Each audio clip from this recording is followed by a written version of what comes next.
taking it back old school. What's up, my millionaires, billionaires, trillionaires that's entering this crypto space?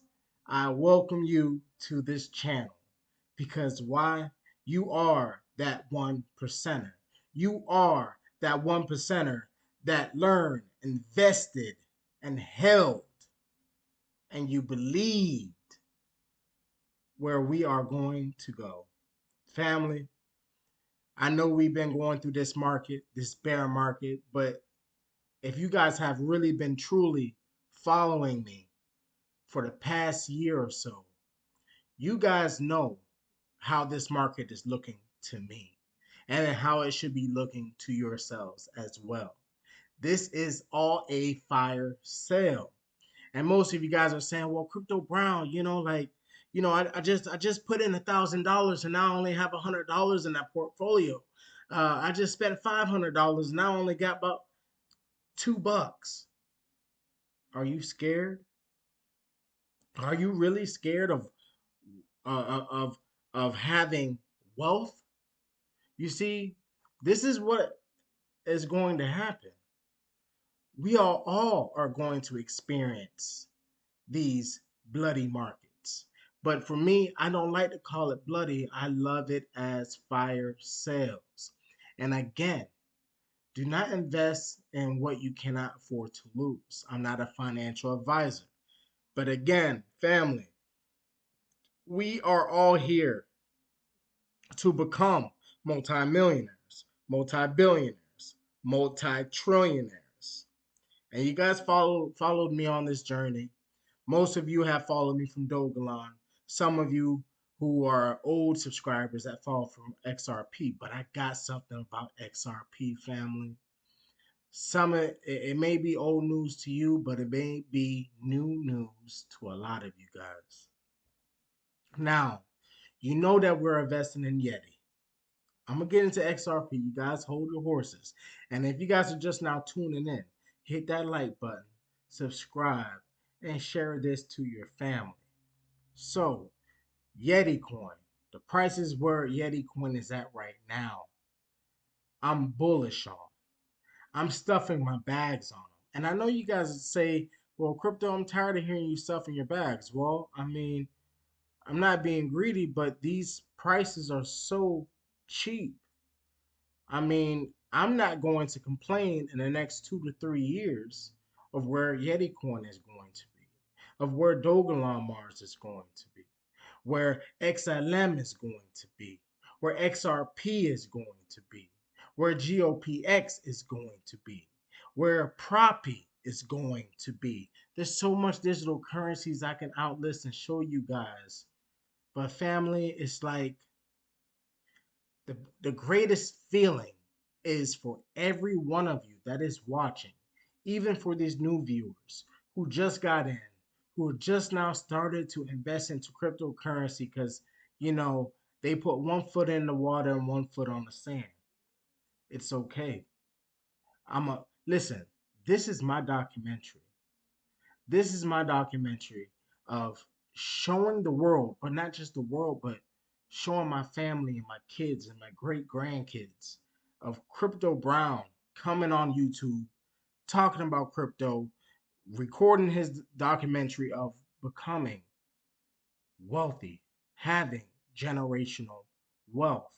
So, Ripple has higher goals than just replacing Swift as firm eyes IPO and lawsuit. Okay, but that's not the main thing, family. Where I'm coming from is this here. I want you guys to see this. Ripple has bigger ambitions than to replace Swift. Again, Ripple has bigger ambitions to replace Swift. And if you guys don't know what Swift is a banking system that the world has been using since 1970. I may be wrong, 1973, but we've been using it. It has high fees. It's very, very slow. So I'm gonna give you guys an example. When you guys make your cell phone payments, your bill payments, It takes a couple days for it to process, doesn't it? And then you're like, man, it didn't even take money out of my account. Just like when you pay your light bill and you're like, well, what's going on? I just paid them. I just paid the light bill, but the money that I use is still in my bank account. And some people who just now bought a home or just now are renting, they do not know that. They're like, well, I already paid them. I had the confirmation number. So they went and splurged on other things and not knowing that it took 3 business days for the process. And we're not talking about Saturday and Sunday. So Ripple operates RippleNet, a platform that allows anybody to send and exchange cryptocurrencies as well as conduct cross-border transactions. This became a direct competitor to the SWIFT banking system, Society for Worldwide Interbank Financial Telecommunications. As previously reported, the Arab Monetary Funds Advisory Council suggested RippleNet as a direct alternative to Swift. Now, Arab have Arab money. You guys heard that. They got tons of money. So when they say RippleNet is like an alternative to Swift, they're going to jump ship. Okay? So now check this out. The Clearinghouse, a well-known Ripple partner, teamed up with Wells Fargo, an American multinational financial services business, in March to create a new instantaneous payment system to challenge Swift's supremacy. Ripple also joined the Digital European Association, DEA, an international recognized body to work on central bank digital currencies. Family. I hope you guys are understanding where I'm coming from. And I'll have a lot more to break down to you guys. But the money that you guys leave in your banks, how about this? You have $500, right? And you have $500 bills. Say you put in, say, Jesus, Jesus, on the back of all the $500 bills. And then you deposit it to the bank. And then the next 2 days, you're like, you know what? Let me see if I get those same $500 bills back, in which you're not. So this is where digital currencies is in power. People are tending to realize that, and most of you already know that. But the thing about it is, if you worked hard for that $100, $500, and you're expecting to see that same $500, you see, the government got your mind, everybody's mind so controlled. They were like, well, we got your $500. It's here. It's here. But again, it's a centralized bank. All banks are centralized. See, when you hold your ledger, it's digital and it's decentralized. We are in the DeFi realm, family. We are in the DeFi realm. So, Ripple partner Neum successfully expands into Southeast Asia thanks to RippleNet. And you guys know how big Southeast Asia is, family? It's huge. RippleNet technology made Neum the first in the region to offer corridors from Americas to a number of destinations in Southeast Asia. The new connections on the network also helped Neum to strengthen its presence in Australia, Singapore, and Malaysia. RippleNet really helps us globalize faster, says Prajat Nuno, co-founder and CEO at Neem Global Family. Now, why? Let's go down here right quick. Neum began using Ripple's advanced blockchain technology to process real-time transactions for its customers a few weeks after joining RippleNet. According to Prajat Nanu, co-founder and CEO at Neum, the innovation has made payments faster and more reliable for its customers, as well as significantly increasing total remittance volume in a short period of time.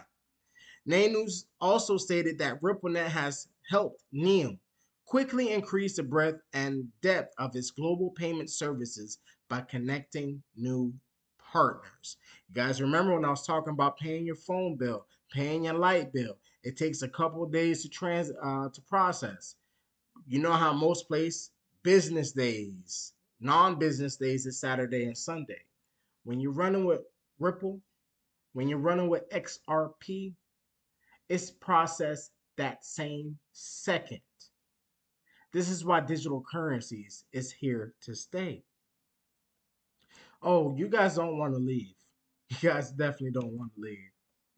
Yeah, I know you guys love it when Crypto Brown break things down, but I want to really show you guys of why you love this fire sale that is going on. You cannot be complaining. Who do you know that turned wealthy overnight? You see, you don't want to wait until these wealthy investors tell you, well, hey, uh, I bought into XRP when it was $5 a coin. $5. I bought in the Yeti coin when it was at $2 a coin, and so on. And that's when you want to go ahead and take out some money out of your savings or your 401k to buy that. No, you're doing it now. You're investing your future. Don't let somebody else invest your future for you. This is why it's always good to do your own research. MoneyGram teams up with Stellar to allow users to exchange USDC fiat. And that is, man, and do you guys know XLM? XLM is XRP little brother. And it's at 14 cents right now. Excuse me. MoneyGram is partnering with Stellar Development Foundation to leverage its blockchain to roll out a service that will allow users to seamlessly send and convert stablecoins into fiat. Bloomberg News reported, again, Bloomberg reported that of XLM. Once the service goes live, users with wallets on the Stellar network will be able to convert their crypto into Circle's USD coin, USDC. They can cash them out, the stablecoin, through the MoneyGram network. And for some of you guys who didn't know, MoneyGram was rocking with Ripple, XRP. And then, MoneyGram pulled back because of the lawsuit, not because they didn't believe in XRP, but MoneyGram had to go to its place, its own sector, which is running with Stellar.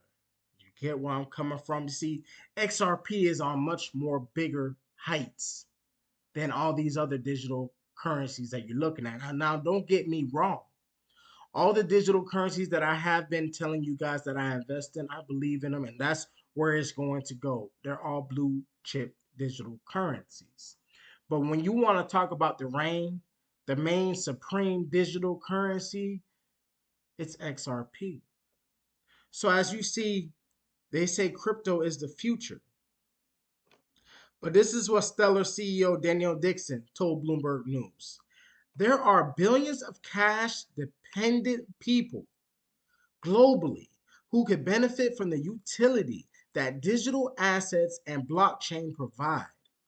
The answer is what we're building through this partnership, a service for helping them go from cash to digital assets, family. From cash to digital assets. So, once again, who says that you can't become a millionaire? Who says you cannot become a billionaire? Who says that you can't even become a trillionaire or a quadrillionaire? There's no limits. That's the thing about it. We've been living at these limits. You see, most of us are maybe, above average working class people or own businesses. But are you a billionaire? Are you a millionaire? You get where I'm coming from? So, where I'm coming from is this: there's going to be a lot of quadrillionaires. There's going to be a lot of multi-trillion-naires. I'm telling you, fam. I know I couldn't even pronounce that word, but as you guys see in the title, I know you guys been watching this for a while, but I put XRP, duo trigntillion. Duo trigntillion. Okay? Now, Before I get into the XRP, we're coming. But I want all of you guys to understand this. How much money is in there in the world? Put it in the comment section. How much money you think there is in the world altogether? Everything, assets, everything. I'll let you guys put it up there. And again, if you're just now viewing, don't forget to subscribe. Don't forget to like. Don't forget to share this video. The more you like, the more you share this video, is more in the algorithm. Okay, family? So I see you guys put answers down there. let's let's get straight to it. How much money is there in the world? Okay, as you guys see here. Therefore, the total amount of money in the world depends on how it's classified.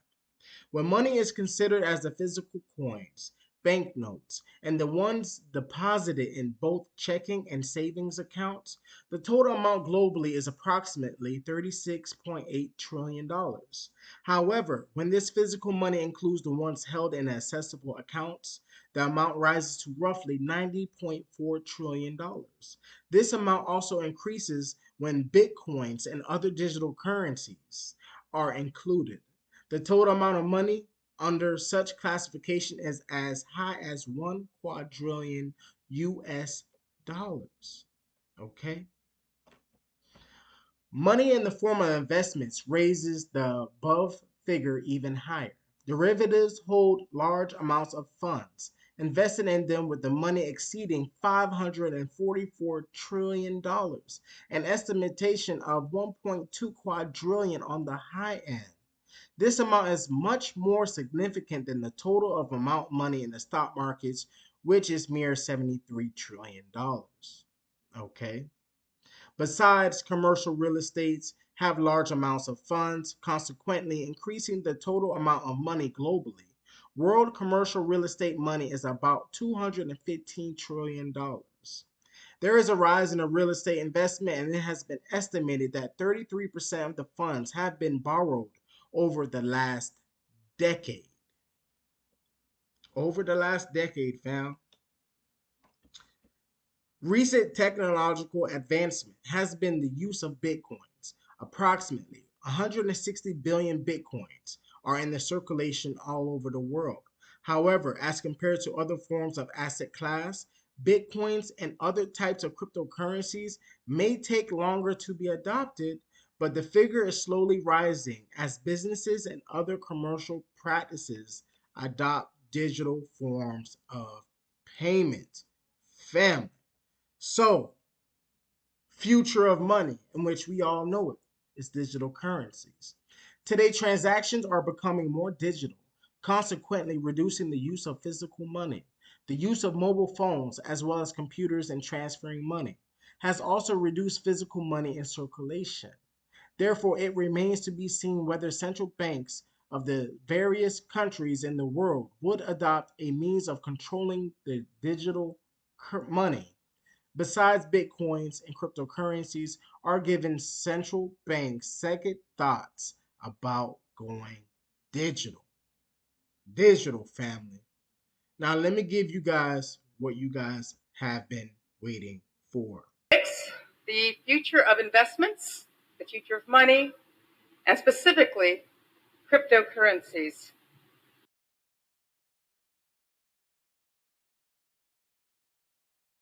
I'm going to start with a little bit of my background.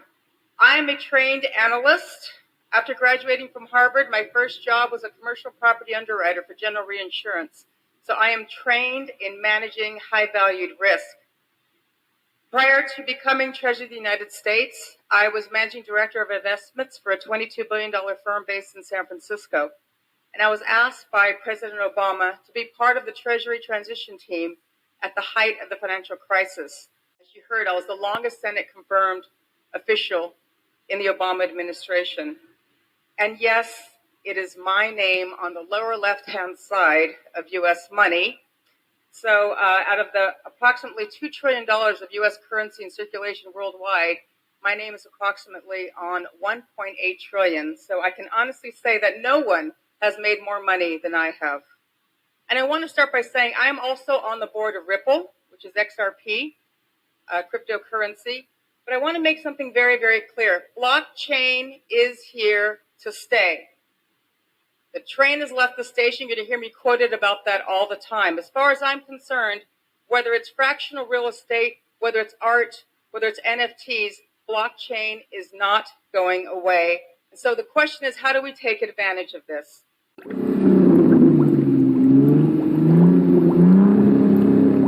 The train has already left the station.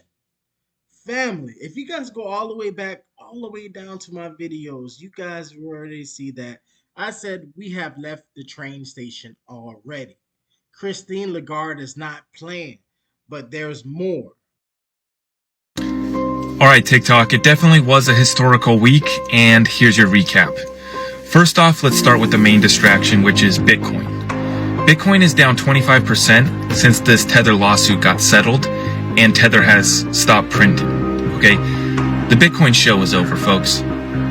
Tether can't prop this up anymore. It's over. Then we had the Federal Reserve payment system experience an operational error, and we also had the Visa and MasterCard systems experience worldwide outages. Now, simultaneously, this week, we had a stress test on the XRP ledger where 1 duotrigintillion transactions were settled on the XRP ledger.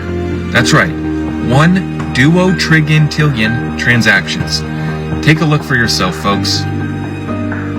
They are about to flip the switch, and your time to get XRP is running out. God bless. Now, of course, I know you guys heard him correctly. Moving 1 duotrigintillion, that's a lot. That's a whole lot. I mean, come on, family. Like, this is just the beginning. But the thing about it is, time is running out. Time is definitely running out, family. Mr. Jim Parsons. People think I'm a nerd, but I'm actually super cool. That's why I'm here to talk about the really cool subject of distributed consensus-based cryptocurrency. Kachinga.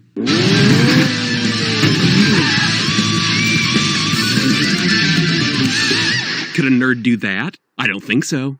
For cryptocurrency to work, we need a record of every transaction that occurs. These are recorded in what's called a distributed ledger. I'm a consensus of shared and synchronized digital data spread across multiple platforms from Shanghai to Grenada. Each day I'm closer to being cash of the future, not in your wallet, I'm in your computer. Oh yeah! When you use the currency, the transaction is recorded in the ledger.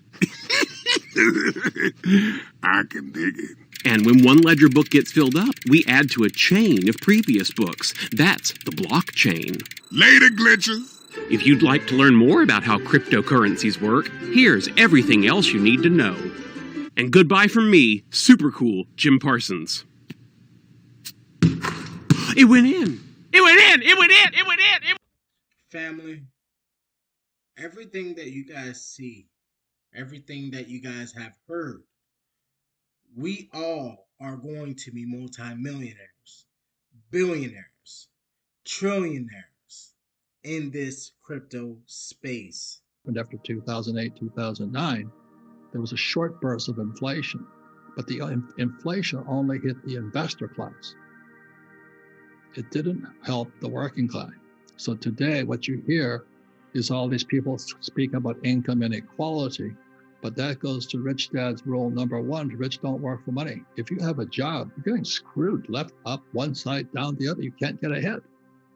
And if you're putting it in the stock market, the reason I don't like the 401k or the IRA is who tells you what you can invest in it? Wall Street. And so the reason Kim and I don't have stocks is not because they're bad investments. We can create better investments as entrepreneurs.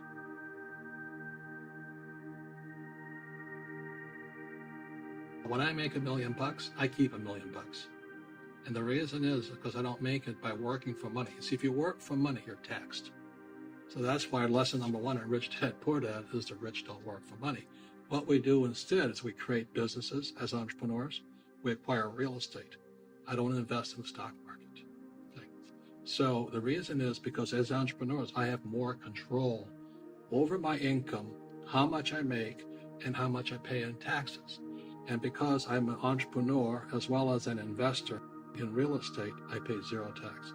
So every time I make, let's say, $1 million as an entrepreneur, I immediately invested in real estate and have a 4-to-1 step up.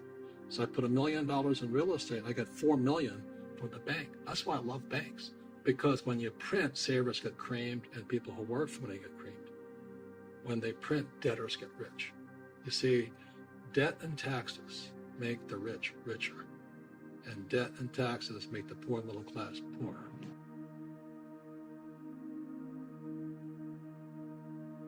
If there is a thing which I've been studying lately, it's called GovCoin. If there is a Fed coin, we're all screwed. Because what happens with printing of money through the Fed, it causes asset price inflation, which is why Bitcoin's doing well. The trouble with printing of money is we're going into a depression. So please hear that. We're going into a depression. And so when they have quantitative easing, they're trying to prevent a depression. And the trouble with printing money historically is when you print it, there was a short burst of inflation. And we're in such this period right now. You know, real estate prices are up, stock prices are up, and all that's good. But it's only short-lived, and then it slides back down into depression. So they're trying to stop a depression. And it's called the transmission of money. So it's like having 4 gears to a car. When they print money, they're trying to prevent the depression. But we're going into a depression anyway, because it doesn't fix it. And the problem with that, when you print money, it only makes investors richer. But the working class guys, the guys who work in my yard, I feel for them. You know, they're getting screwed left and right because they're working for money. That was Rich Dad's rule number 1, don't work for money, because money is corrupt. So they print money to try and prevent the depression. But the average guy can't even get a credit card, or they have a student loan debt. And that's because with no financial education in school, the only reason the economy expands is we have to have debt. And that started in 1971 when Nixon took the dollar off the gold standard. And that's not working. When I came out of school, I think the debt to GDP ratio was only like 20-1, 20%. Today it's 140%. We're bankrupt. Everything the government touches turns to corruption. Most of these criminals are not elected officials. They're professional bureaucrats who stuff their frickin' pockets with our tax dollars. What are you going to do about it? What can the little guy do? And I would rather get smart. I would rather be smarter than the average guy. And what about all these guys in these 401ks? If they raise interest rates because they're going to stop inflation, your 401k may be toast. I'm not saying it's going to happen, or if you're a millennial and you got mom and dad who are living in La La Land with their 2 401ks, you know, you might be in serious trouble. If they go to FedCoin, then we go to what's called Gresham's Law kicks in, and we go to hyperinflation. When we go to hyperinflation, that led to Adolf Hitler, the Weimar Republic, led to Mugabe in Zimbabwe, and if they go to FedCoin, we're all dead anyway. But it's going to make gold and silver and income producing. So I know most people know this, but if they keep printing money, the inflation is short-lived, but it's only in people who can get debt. Between 61 and 81, nobody was buying stocks because of my generation, baby boom generation, only people who invested in stocks were gamblers. Most people were in bonds. And so what happened is they had to find a way to incentivize people to get into stocks. And so what happened in 87 was that stock market crash, and was called the Greenspan put. So it's just on time. So what happened in 74, they started putting people into 401ks because they had to find a way to force the idiots to buy stocks. So meanwhile, real estate comes along because they can't figure out how to stop us from using debt, because the dollar became debt in 71. That's macro. And the only way they could get debt to make sense was to increase taxes. So that was in 1913. The Federal Reserve Bank was created, but so was the IRS created. That's macro. So for there to be the dollar, there had to be taxes. But they never tell people that. And the reason that real estate is, in my opinion, the best investment is because if you're good at it, the banks will give you as much money as you want. And the IRS says, thank you very much. You don't have to pay taxes. So always remember this. It's literally printing money. What the Fed does, it buys U.S. Treasury debt. So the Fed and the Treasury. But it goes back to the basics, not real estate, it's not Bitcoin, it's not stocks or bonds. Question number one is, are you going to be a sheep just being told what to do? You know, buy Bitcoin, buy stocks, invest in the long term in the 401k, which I would never touch. Never. Not because it's bad, it's just because I can get better deals. So we're entrepreneurs. I do have some Bitcoin and we do have Ethereum, but my fortune isn't based upon that. And so most people get so excited about what's the price of Bitcoin, and they miss the big picture. So in the macro world, what happens is when there's a thing called quantitative easing or money printing, what that does cause, it causes inflation in the monetary system. In other words, real estate and stocks go up in price. But what it does, it screws the poor people. You know, all Wall Street in America has done is rip off the pensions, because, you know, pensions are the biggest pool of money in America. And states like Kentucky, New Jersey, Illinois, California, Hawaii are going bankrupt because Wall Street went in and just sucked all the cash out of their pensions. So the school teachers like my dad, the firefighters and police officers, they have no retirement now. And so that's why it's fake money, fake teachers, fake assets. They're the same system. If you're not going to study, you're not going to practice and all that, then you should do what Wall Street tells you to do. Buy, you know, 401ks, mutual funds, ETFs and all that. But that's where they're fake assets, because they only make Wall Street or the city of London rich. Just watch where the cash is flowing. Follow the money. You have to know macro, and when you print money today, the only people that get rich are the rich. The idiots get poor because it'll boom, but inflation of life gets more expensive for the working class. That's the tragedy of idiots going to school being taught by poor people like my poor dad. It's really, really sad what's happening in the world. It is education. We wonder why we have problems. It's an education.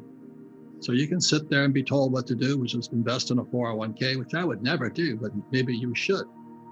And some people say, get out of debt. Well, you should, but I like debt. But don't do it without education. Some people like paying taxes. The average small business owner is being crushed by taxes today.